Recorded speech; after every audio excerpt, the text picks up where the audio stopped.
সিংহের গুরুমা, কাথাক ডান্সের উনি টিচার। তা সেই অর্থে ওনারও নিশ্চয়ই কিছু বক্তব্য থাকতে পারে এই অনুষ্ঠানটা নিয়ে। আমি ওনার কাছে মাইকটা দিচ্ছি। আপনারা সবাই চুপ করে থাকবেন, একটু ধৈর্য ধরবেন এবং শুনবেন এবং করতালি দিয়ে প্রত্যেককে একটু উৎসাহিত করবেন।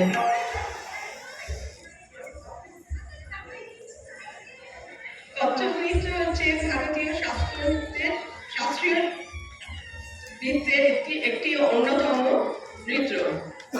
খুব কম সময়ের মধ্যে এটা বলে শেষ করা যাবে না, তবুও মিনিমাম যেটুকুনি জানার দরকার আপনাদের বা সবাইকার জানার প্রয়োজন, সেই মিনিমামটুকুই আমি এখন বলছি। এই নৃত্যের উৎপত্তি ভারতের উত্তরপ্রদেশে। এটি কথা শব্দ থেকে উদ্বৃত্ত, যার মানে হলো পুরাণের গল্প থেকে। জেনারেলি এই গল্পগুলো শিল্পীরা তাদের চোখ মুখের এক্সপ্রেশন দ্বারা বর্ণনা করে এই নৃত্য পরিবেশন করে। এই নৃত্য পাকুয়াস, তবলা দ্বারা বিভিন্ন তাল, বোল, পায়ের কাজ এই নৃত্যে সব থেকে বেশি। তিনটে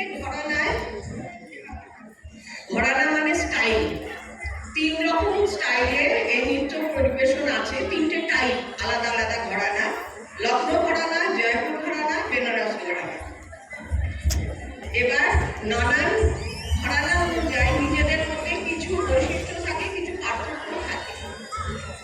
ড্রেস, নাচের স্টাইল সেই অনুযায়ী এটি পরিবেশন করা হয়।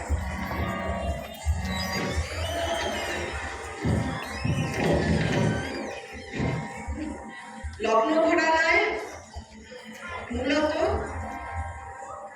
বিরজু মহারাজ, উনি এটি পুরো ওয়ার্ল্ডের কাছে, ভারতে এবং পুরো বিশ্বের কাছে প্রেজেন্ট করেছেন নানানভাবে। হ্যাঁ, সেই জন্য লোকেরা সব ফেমাস হয়েছে কত্থক নাচটি। এবার ওনার পরিচয় দিতে গেলে বলতে হয় তার বাবা অচ্ছল মহারাজ, কাকা শম্ভু মহারাজ, লক্ষ্মী মহারাজের ওই কালকা বিন্দাদিন ঘরানার প্রধান প্রতিনিধি করেছিলেন।